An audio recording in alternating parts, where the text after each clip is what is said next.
जय हिंद मेरे सभी प्यारे भाइयों को, मैं राहुल एक बार फिर से आप सभी का स्टडी आई में स्वागत करता हूं। तो आज हम करने वाले हैं सिंपल इंटरेस्ट का पार्ट 4। और आगे बढ़ने से पहले सिर्फ एक छोटा सा काम, एक बार शेयर कर दिया करो, ठीक है, और साथ में चैनल को सब्सक्राइब कर लिया करें और साथ में लाइक भी कर लिया करें, ठीक है। और अब पूरी वीडियो में सिर्फ पढ़ाई होने वाली है। तो सबसे पहले पहला क्वेश्चन लगवाते हैं, जो आखिरी क्वेश्चन था कल, तो उसमें कुछ बच्चों के डाउट रह गए हैं कि सर ये ऐसे कैसे हो गया।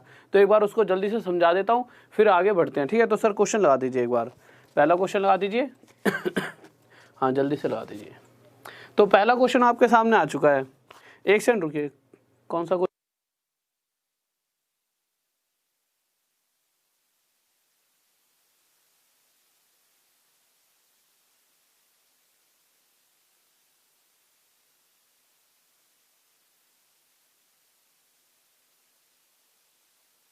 एक सेकंड रुकिए, ये वाला क्वेश्चन नहीं है, एक सेकंड रुक जाइए, जल्दी से लगा दो। हाँ ये वाला क्वेश्चन है जो कल वाला है, ठीक है। वो क्वेश्चन मैं बाद में कराऊंगा, ठीक है। तो ये वाला क्वेश्चन है। तो क्वेश्चन ये वाला कल जो हमने करा था, इसको आज आप ध्यान से समझिए। क्वेश्चन क्या रहा है, सारा खेल जो है वो किसका, लैंग्वेज का। उसने अपने शब्दों में ऐसा जाल बिछाया है कि बच्चे फंस गए। क्या रहा है कि जब किसी बैंक में ब्याज दर 5% से घटकर 4% हो जाती है। अब आप एक बात बताइए, मैं अगर आपको, या फिर आपने इतने रुपए पी, मुझे नहीं पता कितने रुपए हैं, उसको मैंने पी मान लिया। अगर आप किसी बैंक में जमा करते हो और उस बैंक से आपको 5% हिस्सा ब्याज के रूप में मिलता हो, अभी तक 5% मिल रहा था, अब हुआ क्या, क्वेश्चन कह रहा है कि अगर ये 5% ना मिलकर 4% ब्याज मिलने लग जाए। सर देखना यहाँ तक दिख रहा है एक बार, ठीक है। जो ये 5% ब्याज मिल रही थी वो 4% मिल जाए, तो यहाँ से आप साफ देख पाओगे जो भी पैसा पहले ब्याज के रूप में मिल रहा था अब उतना नहीं मिलेगा, अब कुछ कम ब्याज मिलेगी। मिलेगी नहीं मिलेगी। अगर मैं ये पूछूं कि यहाँ पर इससे कितनी ज़्यादा ब्याज मिल रही है, तो आप कहोगे कि इस वाले पैसे पर 4% तो इस पर ही मिल रही है और 4% इस पर ही मिल रही है। इस पर जो एक्स्ट्रा ब्याज है वो मिल रही है 1%। फिर से देखना, अगर मैं कहूँ इस वाले पैसे पर, जो मैंने ये वाला पैसा दे रखा था, पहले जो ब्याज मिलती थी 5%, मतलब 4% प्लस 1%, तो 4% तो अभी भी मिल रही है, बट ये 1% हिस्सा में यहाँ पर अब नहीं मिल रहा। इसका मतलब मैं कह सकता हूँ कि जो इस वाले धन का 1% हिस्सा जो भी होगा वो अब हमें नहीं मिल रहा। पर क्वेश्चन ने क्या कहा कि अगर कोई व्यक्ति जितने पहले पैसे डाले थे अभी भी उतने डाल रहा है, साथ में 2000 रुपये और डाल देता है, जमा कर देता है, तो भाई तो इस पैसे पर भी 4% ब्याज लगेगी, और जो 2000 रुपये एक्स्ट्रा डाले उस पर भी तो 4% ब्याज मिलेगी। तो हो क्या रहा है कि जो ब्याज यहाँ कम मिल रही थी वो इस वजह से पूरी हो जाएगी। तो कहीं ना कहीं जो यहाँ पे जो ज़्यादा ब्याज मिल रही थी ना, अगर 2000 रुपये पर 4% ब्याज भी यहाँ पर उतना ब्याज दे देगी, जिससे कोई दिक्कत नहीं बनेगी ब्याज पे। तो मैं कह सकता हूँ P का 1% या फिर जो 2000 रुपये एक्स्ट्रा डाले हैं इसका 4% आपस में बराबर है। अगर आप काटा पीटी करोगे तो सिंपल आप देखोगे प्रतिशत से प्रतिशत हट जाएगा, और P की 1 के साथ मल्टीप्लाई P, और 4 2 जा 8, 4 दूनी 8। तो हमें यहाँ से पता लगा कि जो पैसा रहा होगा, जो शुरुआत में निवेश किया करता होगा कोई व्यक्ति, तो वो कितना होगा, 8000 रुपये। अब मैंने जो कल समझाया था, डायरेक्ट मैंने इस तरह से समझा दिया था सीधा कि आप इसे इस तरह समझ सकते थे। मैंने क्या कहा था कि अगर दोनों तरफ देखा जाए तो इस तरफ जो पैसा है, पैसा इतना ही उधार दिया गया है, बट इस पर जो 1% हिस्सा ब्याज ज़्यादा मिल रही है, और यहाँ पर क्या है, यहाँ पर 2000 रुपये एक्स्ट्रा जमा कराए गए हैं जिस पे 4% एक्स्ट्रा। तो मैंने बस ऐसे डायरेक्ट कर दिया था जिस वजह से आप इसे समझ नहीं पाए थे, बट अभी मुझे लगता है आप समझ चुके होंगे, ठीक है। इसलिए आगे बढ़ते हैं और अगले क्वेश्चन को देखते हैं। सर नेक्स्ट क्वेश्चन लगा दीजिए। तो नेक्स्ट क्वेश्चन की तरफ चलते हैं। अब इस बात में किसी बच्चों को डाउट जल्दी से बताइए। हाँ भाई, इस बात में किसी बच्चों को डाउट जल्दी से बताइए, कोई दिक्कत नहीं है। नेक्स्ट क्वेश्चन की तरफ चलें। तो नेक्स्ट क्वेश्चन देखिए क्या करा है, बहुत ही प्यारा सा क्वेश्चन है नेक्स्ट क्वेश्चन। तो नेक्स्ट क्वेश्चन पढ़ते हैं और जल्दी से एक बार थोड़ा सा स्पीड में करेंगे, ठीक है, सारे क्वेश्चंस को। बस ये है कि एक बार रेगुलरिटी बना लो, जो भी टाइम होता है उस पर डेली आया करो। क्लास की टाइमिंग से आपकी डेली 9 बजे से आपकी क्लास होती है, ठीक है। 9 बजे आपकी क्लास स्टार्ट हो जाती है, तो 9 बजे डेली आप यहाँ पर आ जाए करो। तो अब क्वेश्चन देखते हैं क्या कह रहा है। तो क्वेश्चन पर हम आए,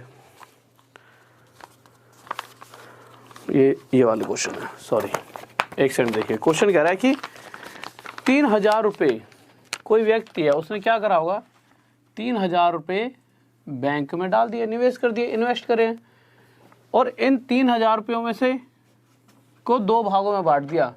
एक भाग को अगर मैं P1 मान लेता हूं तो दूसरे भाग को मैंने मान लिया P2।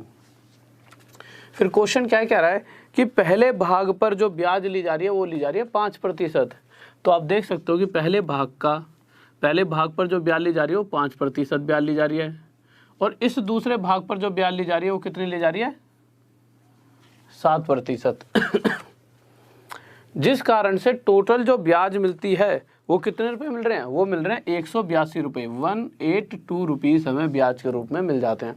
अब आप मुझे एक छोटी सी बात बताओ, अगर ऐसा हुआ होता, कैसा, कि जब वो बैंक में पैसा जमा करने जाता तो इस पहले भाग को 5% की दर से, ठीक है, एक सेकंड रुकिए,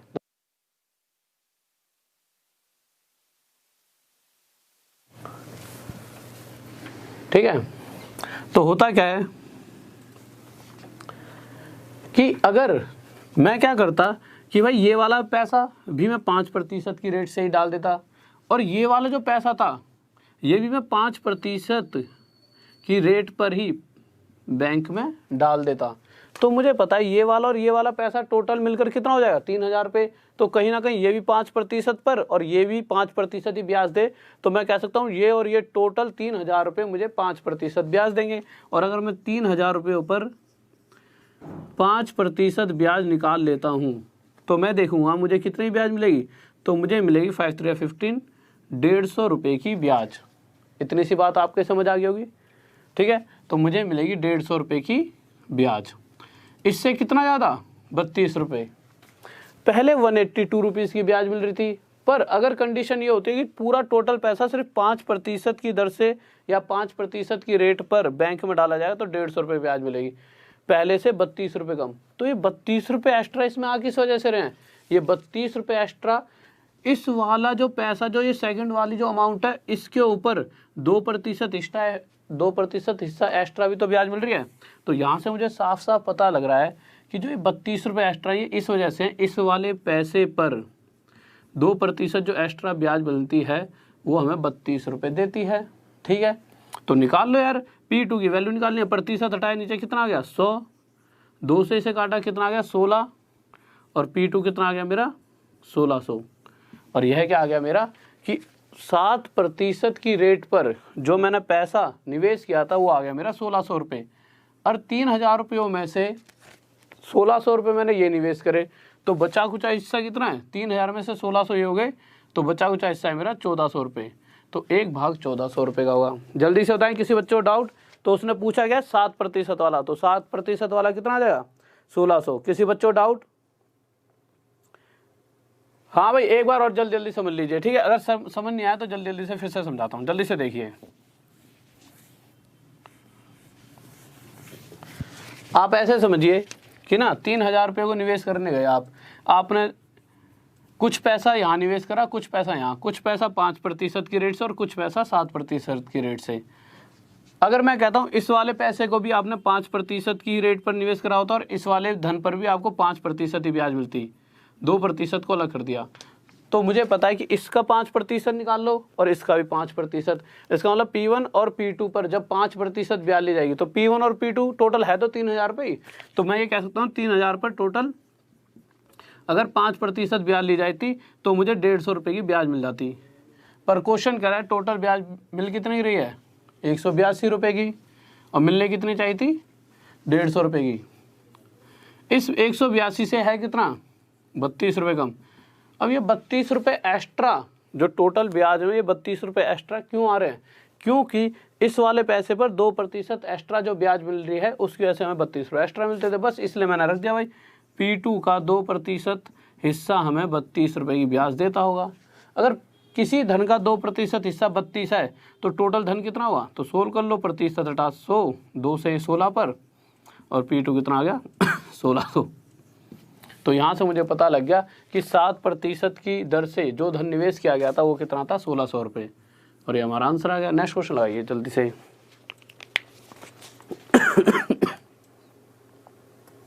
बहुत बढ़िया। नेक्स्ट क्वेश्चन देखिए जल्दी से। अगला क्वेश्चन देखते हैं क्या करा है। हाँ भाई, ये बिस्कुट वाला कंसेप्ट ही है, ठीक है। तो अगले क्वेश्चन को देखते हैं। तो अगले क्वेश्चन पर आ गए। तो अगला क्वेश्चन भी इसी तरह का, और मैं चाहता हूँ सभी बच्चे जल्दी से जल्दी इसका आंसर दें, ठीक है। तो आपके पास है सिर्फ 10 सेकंड का टाइम, जल्दी से, कुछ नहीं तो क्वेश्चन को तो ढंग से पढ़ ही लेना। और वैसे मुझे आप सब पे भरोसा भी है कि आप आंसर दे सकते हो, दोगे ही दोगे पक्का, सभी होशियार हो आप सब, ठीक है, टैलेंटेड बच्चों सारे। तो जल्दी से आंसर दें। तो आप देखोगे क्वेश्चन क्या कह रहा है। अगर हम क्वेश्चन पर आए तो इस बार 2000 रुपये निवेश करे गए, 2000 रुपये इन्वेस्ट कर दिए। इस 2000 रुपये में से कुछ पैसा, तो 2 भागों में बांट दिया पैसे को, कुछ पैसा इसने कर दिया किस पे, निवेश 5% पर और कुछ 4% पर। तो मैंने P2 को मान लिया कि इसने 4% पर निवेश करा है, ठीक है, और इसने कुछ पैसा 5% पर निवेश करा है। इसकी वजह से इसे कुछ ब्याज मिलती होगी। अगर ऐसा हुआ होता कि इस वाले पैसे पर भी ये 4% ब्याज ले रहा है और इस वाले पैसे पर भी 4% ब्याज ले रहा होता, तो होता क्या, मुझे पता है ये वाला और ये वाला टोटल पैसा तो 2000 रुपये है, बस इसे 2 भागों में बांट दिया। हमें ये नहीं पता ये है कितना, ये कितना है, पर हमें ये तो साफ साफ पता है कि इन दोनों का टोटल तो 2000 रुपये बनेगा। और जब दोनों पर ही 4% और 4% के हिसाब से ब्याज ले रहा होता, तो कहीं ना कहीं मैं टोटल 2000 रुपये का 4% हिस्सा ब्याज के रूप में ले रहा होता। यही तो कहने वाली बात है। तो 4% हटेगा नीचे 100, 2 0 से 2 0, 4 2 8, तो मुझे सिर्फ 80 रुपये की ब्याज मिलने वाली थी, जो कि क्वेश्चन में कह रहा है कि टोटल ब्याज मुझे 92 रुपीज़ की मिलती है, बट इस हिसाब से तो 80 रुपये की मिलेगी। तो ब्याज पहले से कितनी कम, 12। सर देखने और क्वेश्चन लिख रहा है साहब, ठीक है। तो पहले से 12 रुपये हमें ब्याज कम मिल रही है। ये 12 रुपये ब्याज, इसमें जो एक्स्ट्रा 12 रुपये ब्याज कहाँ से आ रही होगी, ये 12 रुपये जो एक्स्ट्रा है वो इस वजह से आ रही होगी, इस वाले धन का हमने यहाँ से 1% नहीं लिया ना, तो जो 1% हिस्सा ये कहीं ना कहीं इस 12 रुपये के बराबर होगा। ये जो ये वाला धन है, ये जो पहला भाग है, इसका 1% हिस्सा 12 रुपये के बराबर होगा। तो हम देख लेते हैं भाई P1 का 1% हिस्सा किसके बराबर है, 12 के।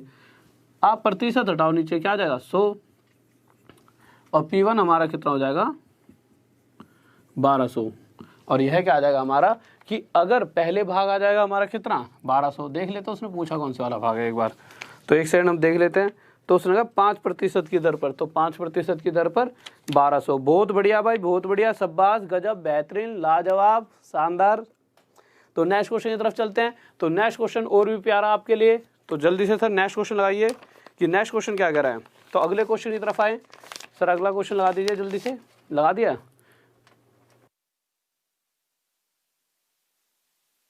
तो नेक्स्ट क्वेश्चन देखिए, तो जल्दी से एक बार पढ़ ले नेक्स्ट क्वेश्चन को क्या कह रहा है। तो नेक्स्ट क्वेश्चन पर आते हैं।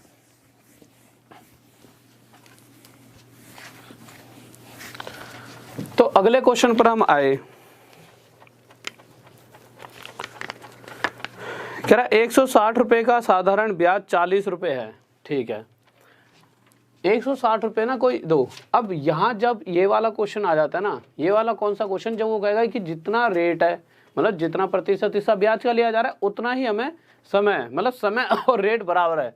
जब भी वो क्वेश्चन में रेट, परसेंट और टाइम को बराबर लिख देगा, जबकि आप आगे पढ़ोगे तो आपको दे रखा हो ब्याज दर ज्ञात कीजिए, संख्या ब्याज के बराबर है वर्षों की, ठीक है। तो उस कंडीशन में हमेशा ये P/R/T अपॉन में 100 वाला पूरा फॉर्मूला लगा लेना। और ये बचपन से आप पढ़ते ही आ रहे हो कि P/R/T अपॉन 100 इक्वल्स टू ऐसा ही होता है। P कितना है, कह रहा है कि 160 रुपये जब निवेश किए गए, और वो कह रहा है रेट और टाइम बराबर है, दोनों बराबर है, तो ये क्या हो जाएगा, अगर मैं इसे भी R बना दूं तो R का स्क्वायर हो जाएगा। कह रहा है 1 और 100 का 100, मतलब जो दे रखा है ना, जैसे यहाँ प्रिंसिपल कितना दे रखा है, जो पैसा उधार दिया जा रहा है वही तो प्रिंसिपल होता है, वो 160 रुपये दे रखा है, तो 160 लिख दिया, R का स्क्वायर बटे 100। अब आपको R का स्क्वायर क्या क्यों आ गया, क्योंकि फॉर्मूले में साफ साफ बोल रखा है क्वेश्चन में कि रेट और टाइम बराबर है। अगर रेट और टाइम बराबर है तो मैं टाइम की जगह क्या लिख दूंगा यहाँ पर, रेट, जिस कारण से दोनों मल्टीप्लाई हो गया, R का स्क्वायर बटे 100। और साधारण ब्याज मिल कितनी रही है क्वेश्चन के हिसाब से, 40 रुपये। बस इसे सोल्व कर लीजिए, R की वैल्यू आ जाएगी। जब आप सोल्व करोगे तो होगा क्या, आप काटा पीटी कर लो, 0 से 0 कट गया, 4 4 जा 16, तो R का स्क्वायर इक्वल टू नीचे वाली वैल्यू ऊपर चले आएगी 100, और ऊपर वाले नीचे चलेगी, 4 से काट लो, वैसे 25 पे चलेगा, तो आर का स्क्वायर इक्वल टू 25 और आर की वैल्यू आपकी आ जाएगी 5। तो यहीं से रेट आ जाएगी हमारी 5%। इस बात में किसी बच्चों डाउट? सर देखना यहाँ तक दिख रहा है साफ? ठीक है, ये हमारा क्या आ गया आंसर। किसी बच्चों डाउट? बहुत बेहतरीन भाई, बहुत बढ़िया। ठीक है, तो नेक्स्ट क्वेश्चन की तरफ चलें। और भाई पीडीएफ आपको ना कल से पक्का मिल जाए करेगी, ठीक है, डेली। या तो आपको दो एक वेबसाइट का जो लिंक होगा नीचे, उस लिंक पर मिल जाएगी पीडीएफ, कल से डेली मिल जाएंगी। सारी क्लासों की एक साथ ही डलवा दूंगा, तो सारी क्लासेस की आप डाउनलोड कर लेना पीडीएफ। तो नेक्स्ट क्वेश्चन की तरफ आते हैं। अगला क्वेश्चन क्या करा है? तो अगला क्वेश्चन बहुत ही प्यारा सा है, ध्यान से पढ़िए क्या करा है क्वेश्चन। तो क्वेश्चन देखते हैं क्या करा है। हाँ भाई, नया चैप्टर आज, इसके इंस्टॉलमेंट वाले क्वेश्चन भी आज हो जाएंगे इसके, ठीक है। तो उसके बाद नया चैप्टर कोशिश करेंगे कि हम कल सीआई वाले इंस्टॉलमेंट के क्वेश्चन कराऊंगा, कल सीआई के इंस्टॉलमेंट के क्वेश्चन करा दूंगा, ठीक है। और आज सिर्फ इसके क्वेश्चन कराऊंगा, आज इसके एसआई के इंस्टॉलमेंट के हो जाएंगे, इसी क्लास में हो जाएंगे। तो जब हम क्वेश्चन पर आए तो क्वेश्चन कह रहा है, सबसे पहले जब भी उसने ये वाली बात कह दी कि समय की संख्या और दर प्रतिशत, रेट परसेंट और टाइम आपस में बराबर है, फिर कुछ नहीं करना, सिंपल इस फॉर्मूले को लगा देना, P into R into T upon में 100 इक्वल्स टू SI। और अगर टाइम और रेट आपस में बराबर है तो मैं टाइम की जगह क्या लिख सकता हूँ? रेट लिख सकता हूँ। और रेट मल्टीप्लाई रेट क्या हो गया? R का स्क्वायर बटे में 100। अब आप देखोगे कि P उसने क्या कहा है कि जो मूलधन है, जो धन है वह साधारण, अच्छा, किसी धन पर जो साधारण ब्याज है वो मूलधन का कितना है? 4/25। अब दो कंफ्यूज नहीं होना, या तो आप डायरेक्ट समझ सकते हो, अगर मैं कहूँ कि वो धन अगर प्रिंसिपल अगर 25 रुपये है तो मेरा मूलधन, वो सिंपल इंटरेस्ट मेरा कितना होगा? 4 रुपये। बट इस बात को आप समझ नहीं पाओगे, इसलिए इस बात को आप इस तरह से समझ सकते हो। देखिए क्वेश्चन क्या करा है, अभी मुझे ये नहीं पता कि भाई प्रिंसिपल है कितना। अगर मैं कह दूं कि प्रिंसिपल मैं 25 मान लूं, तो क्वेश्चन कह रहा है सिंपल इंटरेस्ट जो है ना, वो प्रिंसिपल का मतलब 25 का 4/25 हिस्सा है। तो जब 4/25 निकालोगे तो कितना आ जाएगा? 4। तो साफ साफ वो ये कहना चाहता है कि अगर प्रिंसिपल 25 है तो सिंपल इंटरेस्ट 4 है। एक बार यही कह रखा उसने, simple interest certain some is 4/25 times of, हाँ ठीक है। तो आपने देखा कि जब मैंने प्रिंसिपल 25 रखा तो उस कंडीशन में सिंपल इंटरेस्ट कितना आ गया? 4। तो मैंने सिंपल इंटरेस्ट 4 रख दिया। अब आगे चलते हैं, आगे गए तो सॉल्व करेंगे जब हम इसे, तो 25 से ये 4 पर चले आएगा और ये 4 इधर जाके मल्टीप्लाई, तो आर का स्क्वायर इक्वल्स टू 16। तो आर की वैल्यू आ जाएगी 4 और यहाँ से मुझे पता लगेगा रेट परसेंट मेरी 4% है। और अगर वो टाइम की बात करेगा तो टाइम भी कितना आ जाएगा? टाइम भी मेरा 4 साल ही आ जाएगा। ये मेरा क्या हो गया आंसर। किसी बच्चों डाउट इसमें? बहुत बेहतरीन भाई, बहुत बढ़िया, शाबाश, गजब लड़कों गजब, मतलब सभी बच्चों को गजब, ठीक है, बहुत बढ़िया। नेक्स्ट क्वेश्चन देखिए क्या कह रहा है।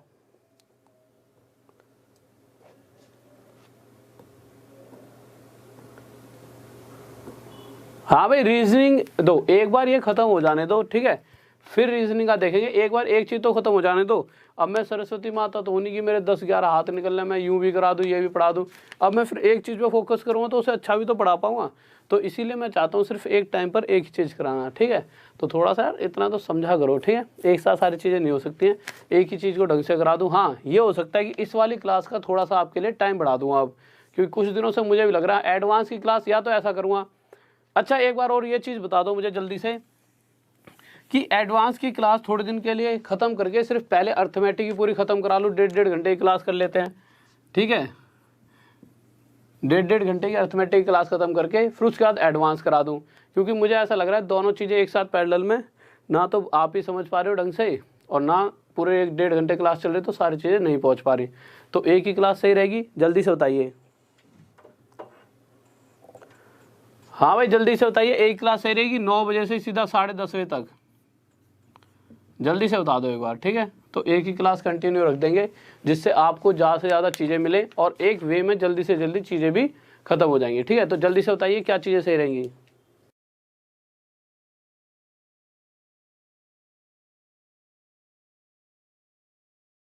ओके स्टूडेंट, ठीक है, तो जैसे आप कह रहे हो आपके मैं कमेंट्स देख लूँगा, ठीक है। ओके ठीक है, ऐसा ही करेंगे, ज़्यादा बेटर रहेगा। एडवांस की क्लास को थोड़े दिन के लिए पहले अर्थमेटिक का पोर्शन खत्म कर लेते हैं, फिर एडवांस का पोर्शन स्टार्ट करते हैं, नहीं तो कंफ्यूजन हो रहा है, शायद आपको नोट्स बनाने में भी दिक्कत आ रही होगी। ठीक है, तो ऐसा करेंगे, पहले अर्थमेटिक का पोर्शन ले लेंगे 1.5 घंटे की क्लास, जिससे कि आपको दिक्कतें ना आए। तो अब आगे आ जाते हैं क्वेश्चन पर। तो हमने क्वेश्चन देखा सर लगा रखा है अपना क्वेश्चन। तो क्वेश्चन देखिए, क्वेश्चन क्या कह रहा है, इस बार कह रहा है कि किसी धनराशि पर किसी वार्षिक दर से साधारण ब्याज मूलधन का 25/16 है। एक बात हमेशा याद रखना, पिछले क्वेश्चन में 4/25 था, तो मैंने क्या कहा था, ये सिंपल इंटरेस्ट, ये प्रिंसिपल था, तो ये क्या था, एसआई। क्यों? क्योंकि हमेशा नीचे वाली जो संख्या होती है एक्चुअल वैल्यू होती है। ठीक है, तो ये टोटल वैल्यू अगर 25 थी तो उसका ब्याज था 4 ऊपर वाला। तो इस तरह से आप जल्दी भी कर सकते हो। कैसे, देखिए, या अगर ऐसे समझना है तो जिस तरह पूरे वे से हमने करा था वैसे समझ सकते हो। पहले तो अगर जब भी वो ऐसा क्वेश्चन कह देता है कि टाइम और रेट आपस में बराबर हैं, उस कंडीशन में आप कौन सा फॉर्मूला लगाओगे, आप कह दोगे सर सीधा इसमें पुट कर देंगे value P into R into T upon में 100 इक्वल्स टू SI। तो आपको पता लगेगा रेट और टाइम बराबर हैं, जिस कारण से टाइम की जगह भी हम क्या रख देंगे, रेट। अब हमें प्रिंसिपल पता है कितना है, प्रिंसिपल जो है सबसे पहले क्वेश्चन कह रहा है जो सिंपल इंटरेस्ट है वो प्रिंसिपल का 25/16 है। अब आपको यहाँ पर कहीं पर दिख रहा है प्रिंसिपल कितना है, कहीं नहीं दिख रहा। आपकी इच्छा आप 32 मान लो, ठीक है, आपकी इच्छा 48 मान लो प्रिंसिपल। मैंने कहा अगर प्रिंसिपल 16 ही होता, कितना होता, 16 रुपये, तो सिंपल इंटरेस्ट कितना हो जाएगा, सिंपल इंटरेस्ट क्या, सिंपल इंटरेस्ट जो क्वेश्चन कर रहा है, सिंपल इंटरेस्ट कितना है, प्रिंसिपल का मतलब 16 का 25/16 हिस्सा है। तो जब आप इसे ऐसे काटोगे तो आपको पता लगेगा कि सिंपल इंटरेस्ट कितना है, 25। तो सिर्फ यहाँ से दोनों वैल्यू आ गई, और डायरेक्ट भी ले सकते थे, अगर ये प्रिंसिपल है तो ये SI 25/16। तो मैंने बहुत बार आपको पढ़ा चुकी, ये वाली चीज़ें बहुत बार पढ़ा चुका हूँ मैं, कि अगर 16 का 25/16 हमेशा ऊपर वाली संख्या 25 ही आती है। तो मैंने देखा कि प्रिंसिपल की जगह जब मैंने 16 रखा, R इंटू आर, आर का स्क्वायर बटे में 100 बराबर SI कितना आ गया मेरा, 25 आ गया। जब मैं इसे आगे सोल्व करूँगा तो होगा क्या, तो देखते हैं। तो ये इधर चले आएगा हमारा, तो R का स्क्वायर इक्वस टू मेरा आ जाएगा 2500 बटे में 16, और यहाँ से R कितना आ जाएगा मेरे पास, R आ जाएगा 50 बटे में 4, और 50 बटे में 4 का मतलब कितना होता है, 25/2, और 25/2 का मतलब कितना होता है, साफ साफ दिख रहा है यहाँ पे 12.5%। तो यहाँ से आ गया 12.5%, ये हमारा क्या आ गया आंसर। किसी बच्चे को डाउट जल्दी से बताइए। बहुत बेहतरीन भाई, बहुत बढ़िया, शाबाश, बेहतरीन, गजब। ओके, नेक्स्ट क्वेश्चन की तरफ बढ़ते हैं, ठीक है। और साथ में ना यार, वैसे मैं ज़्यादा नहीं बोल रहा आजकल, क्योंकि मुझे ऐसा लगता है मैं शेयर वगैरह ज़्यादा बोल देता हूँ, बट फिर भी एक बार शेयर कर दो, सभी बच्चों को बुला लीजिए, और कुछ नहीं तो लाइक करते रहा करो। शेयर नहीं कर सकते तो लाइक कर दिया करो, शेयर बाद में क्लास खत्म होने के बाद कर लिया करो, ठीक है। तो जितने विद्यार्थी बैठे हो लाइक करते रहा करो। तो नेक्स्ट क्वेश्चन की तरफ आते हैं जल्दी से। तो अगला क्वेश्चन दे रखा है, ठीक है, तो अगले क्वेश्चन पर आ गए हम। तो अगला क्वेश्चन देखिए क्या करा है, इसी तरह का है, फिर इसके बाद टाइप को हम चेंज कर देंगे, ठीक है। तो एक सेकंड रुकिए।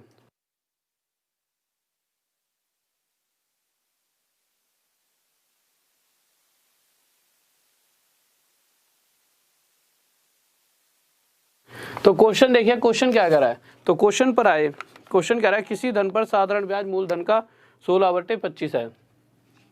तो ठीक है, 16/25 से आप समझ गए होंगे, अगर प्रिंसिपल 25 रहा होगा तो उसका 16/25 मतलब 16 क्या हो जाएगा, सिंपल इंटरेस्ट। तो क्वेश्चन के हिसाब से अगर देखा जाए तो हम ये फॉर्मूला लगाएं, P into R into T upon में 100। टाइम भी रेट की बराबर है तो ये भी रेट कर दिया अपॉन में 100 इक्वस टू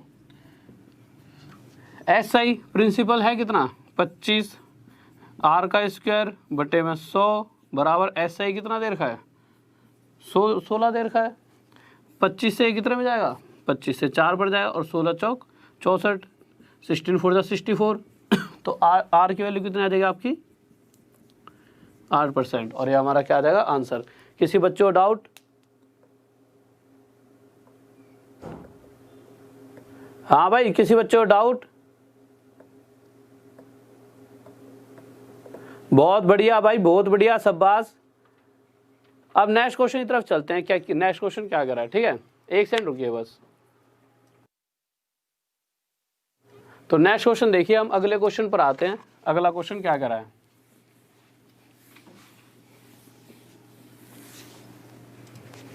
तो अगले क्वेश्चन को देखते हैं क्या कह रहा है। सर लगा दिया आपने अगला क्वेश्चन? हाँ, नेक्स्ट क्वेश्चन लगा दीजिए। तो अगला क्वेश्चन देखते हैं। इस तरह का क्वेश्चन मैं आपको पहले भी करा चुका हूँ, ठीक है। तो ये क्वेश्चन मैं आपको इसलिए बता रहा हूँ क्योंकि इसके बेसिस पर हम कुछ क्वेश्चन अभी लेने वाले हैं। तो जल्दी से देखते हैं अगला क्वेश्चन क्या कह रहा है। तो अगले क्वेश्चन को देखते हैं, ठीक है। तो अगला क्वेश्चन क्या कह रहा है।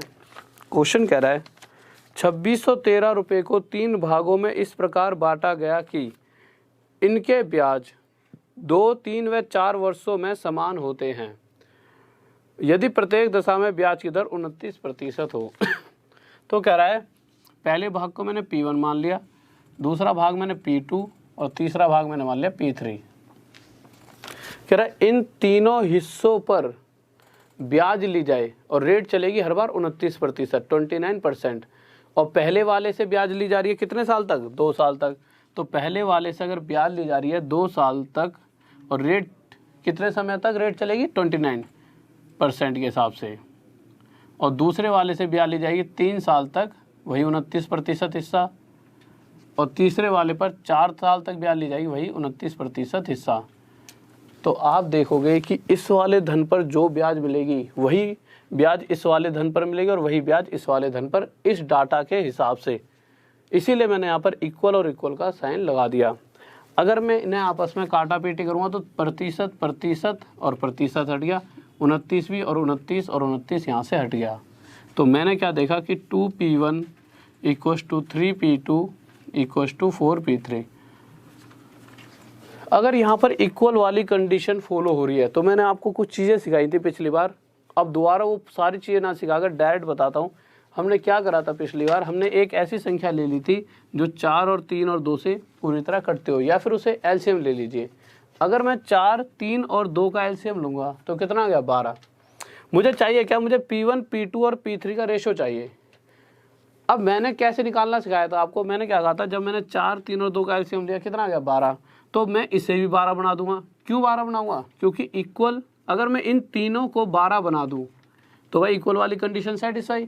तो ये 12 कैसे बन सकता है? 4 के साथ 3 की मल्टीप्लाई, ये 3 के साथ 4 की मल्टीप्लाई और ये 2 के साथ 6 की मल्टीप्लाई। तो यहाँ से साफ, यहाँ से हमें पता लगता है कि हाँ P1 की जगह अगर मैं 6 रख दूँ और P2 की जगह 4 और P3 की जगह 3, तो ये सारी कंडीशंस सेटिस्फाई होती हैं। ये भी 2 6 = 12, 3 4 = 12 और 4 3 = 12। ये सभी 12 12 और 12 हो गए, ठीक है। अब आप एक चीज़ देखिए आगे। तो यहाँ से P1, P2 और P3 का हिस्सा आ गया। P1 6 है तो P2 4 होगा तो P3 3 होगा। अगर मैं इन सब का टोटल करूँ तो आप देखोगे कि अगर टोटल 13 रुपये रहे होते तो पहला भाग उसने 6 रुपये का निवेश किया होता, दूसरा 4 का और तीसरा 3 रुपये का। पर क्वेश्चन कह रहा है टोटल 13 रुपये नहीं थे, टोटल कितने थे? टोटल थे 2613 रुपये। सर देखना यहाँ तक देखा एक बार। इससे कितना उड़ाया था? इससे 13 दूनी 26, 0 का 0 और 13 एकम 13।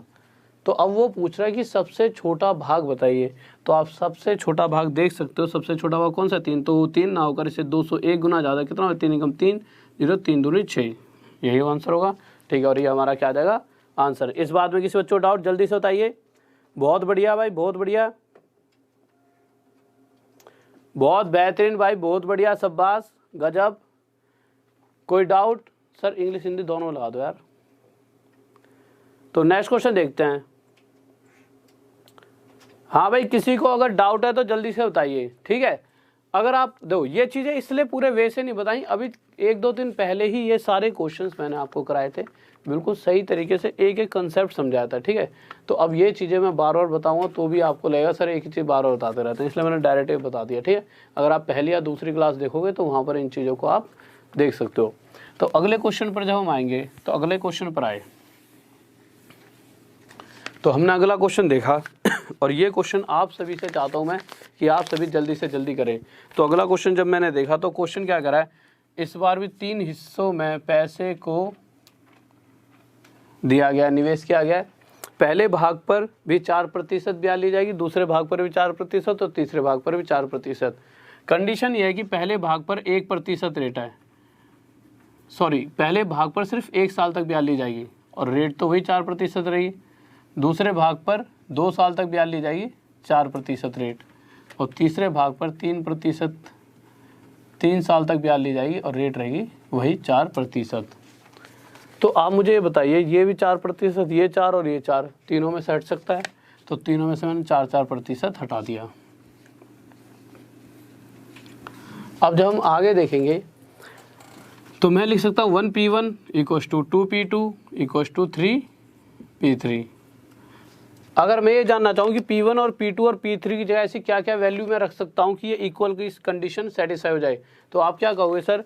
आप पहले तो 3 2 1 का एलसीएम लो, कितना आ गया 6, तो आप इसे भी 6 बना लो, 3 2 6, इसे भी 6 बना लो। कैसे बना सकते हो आप इसे 6, 2 3 6 और इसे 6 बना लो, 1 के साथ 6 की मल्टीप्लाई।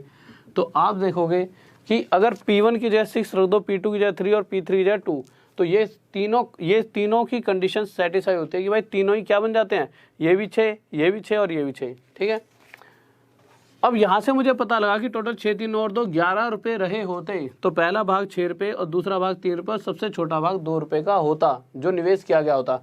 पर कह रहे 11 रुपये को तो बांटा ही नहीं गया, बांटा कितने रुपये को गया है? तो हमने देखा क्वेश्चन में कितने रुपये को बांटा गया है, 2189, और इसके अंदर ऑप्शन दे नहीं रखे। ठीक है, चौथा ऑप्शन तो गायब भी है, 2189, इससे कितना गुणा आता है? 199 टाइम ज़्यादा है।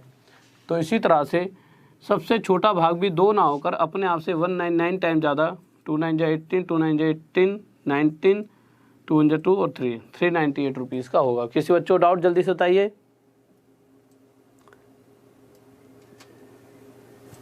हाँ भाई जल्दी से बताएं।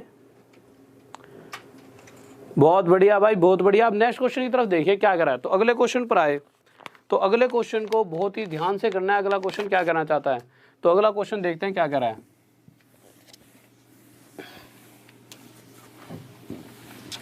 तो हम अगले क्वेश्चन पर आते हैं।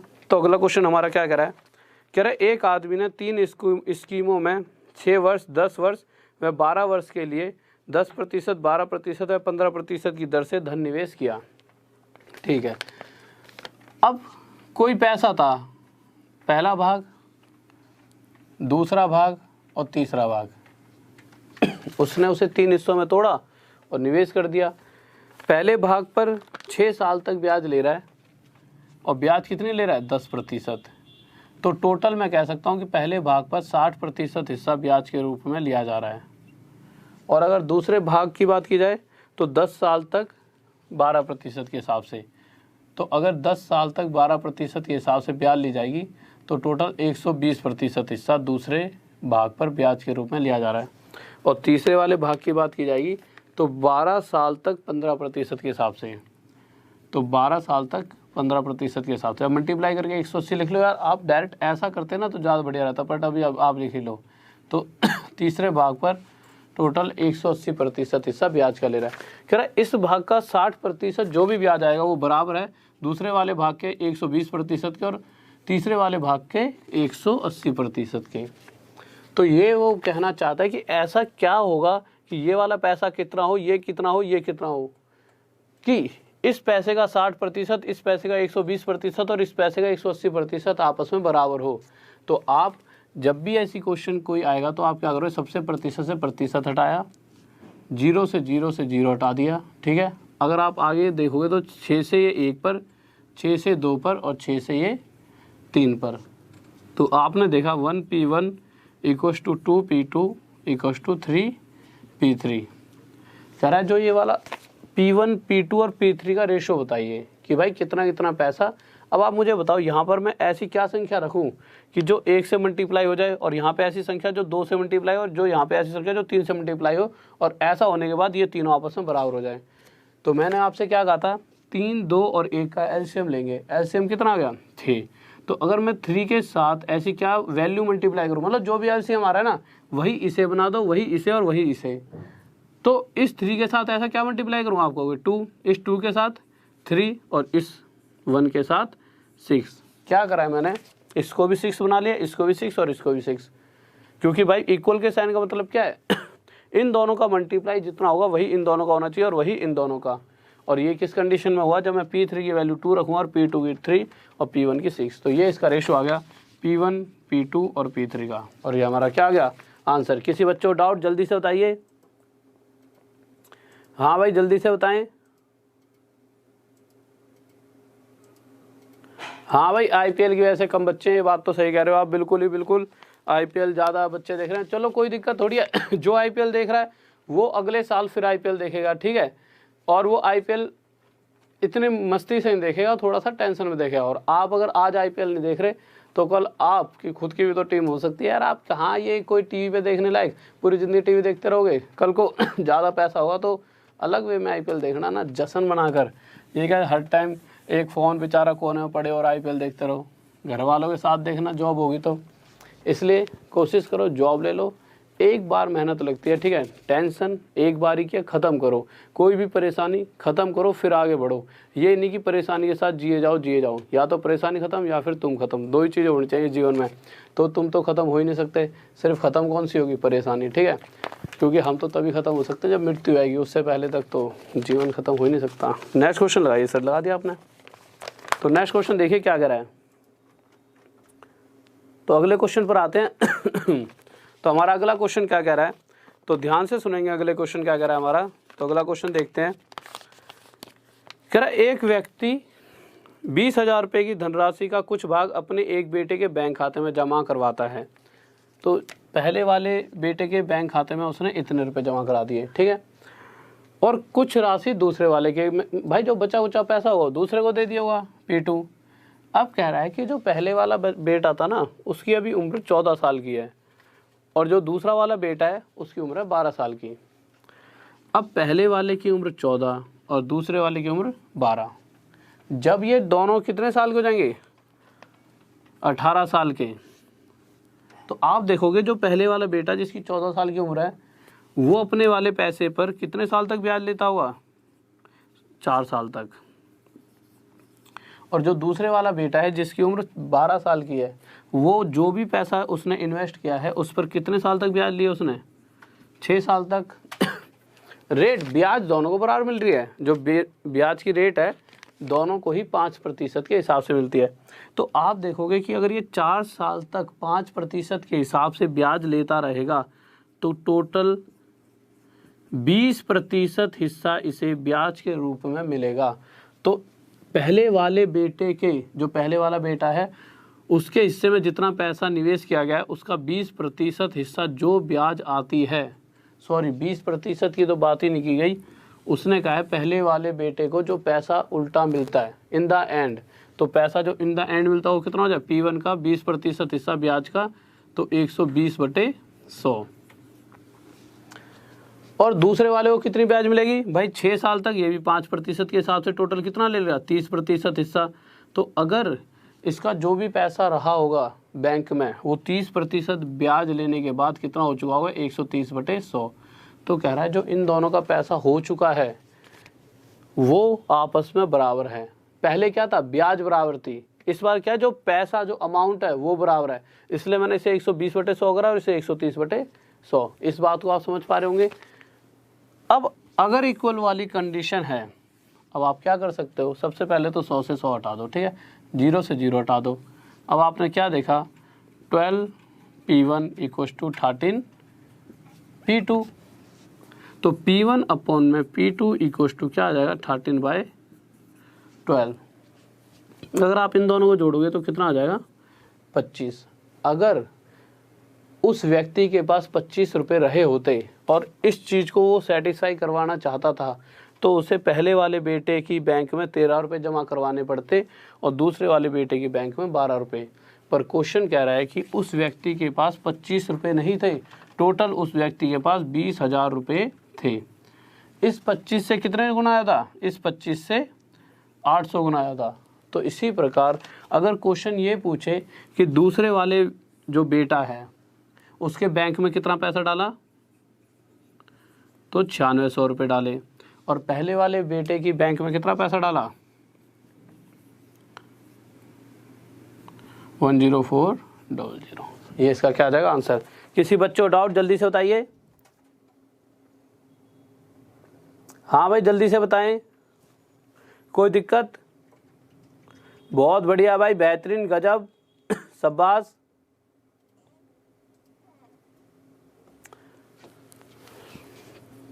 टाइम हो गया, नहीं अभी नहीं यार, अभी थोड़ा सा करा लेंगे,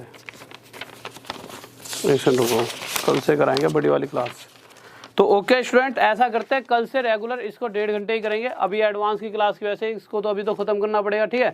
और जो इसके इंस्टॉलमेंट के क्वेश्चन है तो कल ही एसआई सिंपल इंटरेस्ट और कल ही सीआई के दोनों के इंस्टॉलमेंट के क्वेश्चन एक ही क्लास में करवा दूंगा। तो एसआई सिंपल इंटरेस्ट और सीआई के जो इंस्टॉलमेंट के क्वेश्चन हैं वो कल ही आपके करा दिए जाएंगे, ठीक है, कल 9 बजे वाली क्लास में। और हम कल देखेंगे कि किस तरीके से सीआई के क्वेश्चन जो इंस्टॉलमेंट वाले होते हैं, बड़े से बड़े क्वेश्चन को हम सिर्फ बिना क्वेश्चन पढ़े भी सिर्फ ऑप्शन देखकर किस तरह से विद इन सेकेंड में हम दे सकते हैं उसका आंसर। बहुत ही प्यारी सी ट्रिक होगी जिसको मैं कल आपको सिखाऊंगा। तो कोशिश करना डेली क्या, कल तो पक्का 9 बजे क्लास के अंदर आप सभी होने चाहिए हो, ठीक है। तो कोशिश करना 9 बजे मिलेंगे। एक सेकंड रुकिए।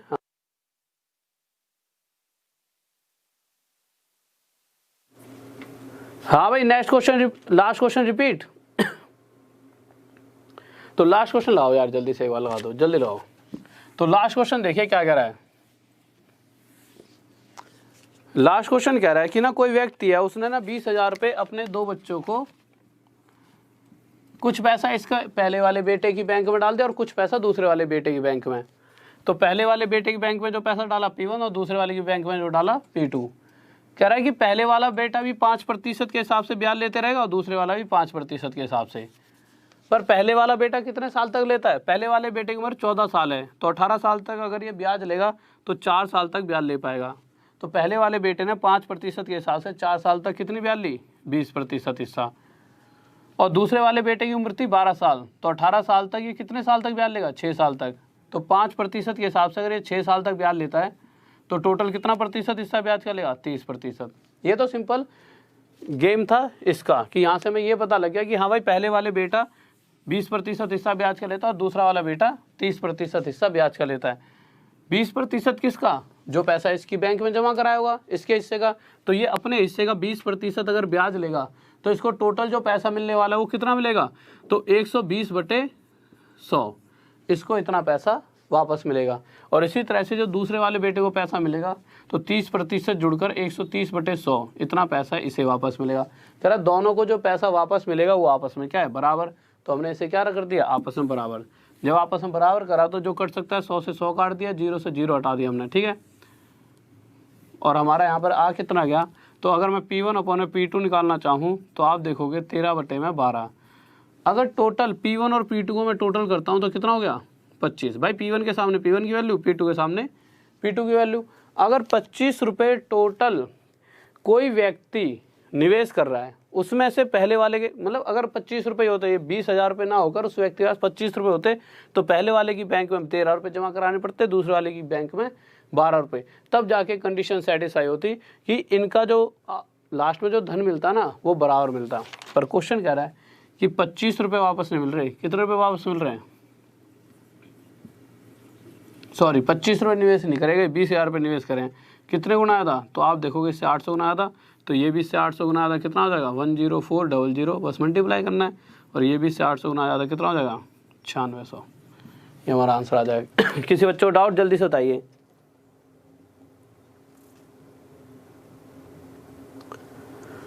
हाँ भाई, तो इसके बाद नेक्स्ट क्लास आपकी होगी एडवांस मैथ की, ठीक है। तो एडवांस मैथ की क्लास होगी थोड़ी देर में स्टार्ट, तो जाना नहीं है कहीं पर भी। और कोशिश करो ज़्यादा से ज़्यादा बच्चों से कहो कि अभी IPL वगैरह बाद में देख लेना, पहले पढ़ाई कर लीजिए, ठीक है। तो नेक्स्ट क्लास आपकी स्टार्ट होने वाली एडवांस मैथ की,